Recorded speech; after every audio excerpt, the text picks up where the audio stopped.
ଆପଣମାନେ ସିଧାସଳଖ ଲାଇଭ୍ ଏବଂ ଅନନ୍ତ କୃପା ମାଧ୍ୟମରେ ଆମେ ଗତ କିଛି ଦିନ ତଳେ କହିଥିଲି ଆମ ଭିଡ଼ିଓ ମାଧ୍ୟମରେ ଯେ ଆଗକୁ ବହୁତ ଜୋରେ ବାଟ ଦେଖାଯିବନି।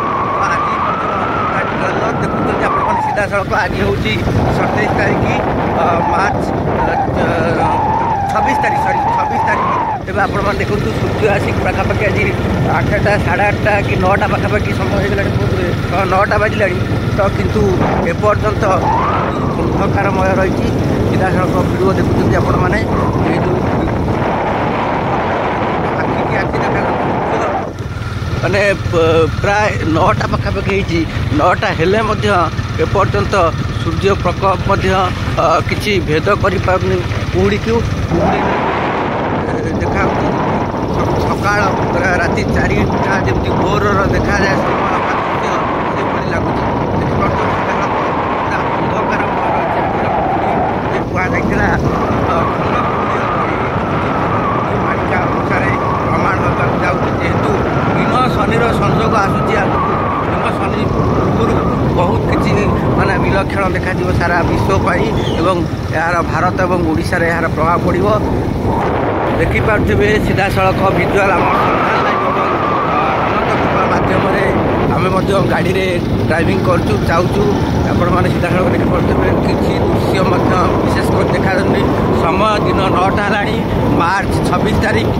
ତ ଘନ କୁହୁଡ଼ି ହେବା କଥା ନେଇକି ଆମ ଚ୍ୟାନେଲ ମାଧ୍ୟମରେ ପ୍ରସାରଣ କରୁଥିଲୁ।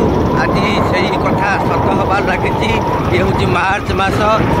ମାର୍ଚ୍ଚ ମାସରେ ଆପଣମାନେ ଦେଖୁଥିବେ କେତେ ଜୋରେ ଘନ କୁହୁଡ଼ି ହେଇଛି। ସୂର୍ଯ୍ୟ ମଧ୍ୟ ଭଲସେ ଦେଖାଯାଉନାହାନ୍ତି ଏବଂ କୁହୁଡ଼ିରେ କିଛି ଦୃଶ୍ୟମାନ ହେଉନି।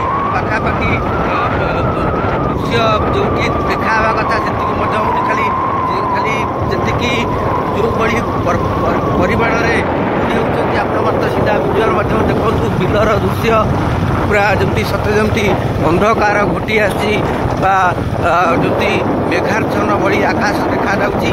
ଏ ହେଉଛି ଆଜିର ଦୃଶ୍ୟ ଆପଣମାନେ ଦେଖୁଛନ୍ତି ଆମ ଚ୍ୟାନେଲ ମାଧ୍ୟମରେ। ମାଳିକା କଥାକୁ ନେଇକି ଯେଉଁ କଥା କୁହାଯାଉଛି ସତ୍ୟତା ପ୍ରକାଶ ପାଉଛି ଏବଂ ଆଗକୁ ମଧ୍ୟ ସତ୍ୟ ହେବ। ଦିନ ଶନି ସଂଯୋଗ ପୂର୍ବରୁ ଏସବୁ ଟ୍ରେଲର ଚାଲିଛି। କହିବା ଯଦି ଶ୍ରୀକ୍ଷେତ୍ରରେ ପତିତପାବନ ବାନା ଓଲଟା ଉଡ଼ିବା ଏବଂ ଛାଉଣି ମଠର ବାନା ବିପରୀତ ଦିଗରେ ଉଡ଼ିଥିବା ବେଳେ ତା ବିପରୀତ ଦିଗରେ ଉଡ଼ିଥିଲା ଶ୍ରୀମନ୍ଦିରର ପତିତପାବନ ବାନା।